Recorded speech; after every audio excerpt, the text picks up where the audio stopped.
পৃথিবীর ইতিহাসের নিকৃষ্ট যে ফিতনা, এই ফিতনার নাম হবে দাজ্জালি ফিতনা। পৃথিবীর ইতিহাসের সবচেয়ে নিকৃষ্ট যে ফিতনা, এই ফিতনা হবে দাজ্জালের ফিতনা। আল্লাহ নবী সাল্লাল্লাহু আলাইহি ওয়াসাল্লাম বলেন, মা মিন নাবিয়্যিন ইল্লা ওয়াকাদ আনযারা কওমাহুল আ'ওয়ার আদ-দাজ্জাল।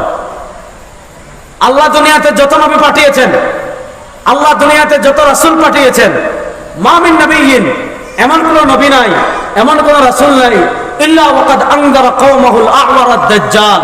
সব নবী, সব রাসূল তার উম্মাহকে কানা দাজ্জালের ফিতনা সম্পর্কে সতর্ক করেছেন। নবী করিম সাল্লাল্লাহু আলাইহি ওয়াসাল্লাম বলেন, ইন্নাহু আ'ওয়ার, দাজ্জালের ডান চোখ হবে কানা, ওয়া ইন্না রাব্বাকুম লাইসা বিআ'ওয়া, আমাদের আল্লাহ কখনো কানা হতে পারেন না। আমাদের আল্লাহ কখনো কানা হতে পারেন না। দাজ্জালের ফিতনা কত ভয়াবহ হবে! আল্লাহ তাকে শিকলে বন্দী করে রেখেছেন। দাজ্জাল যখন দুনিয়াতে আসবে, ইয়ামকুসু ফিল আরদি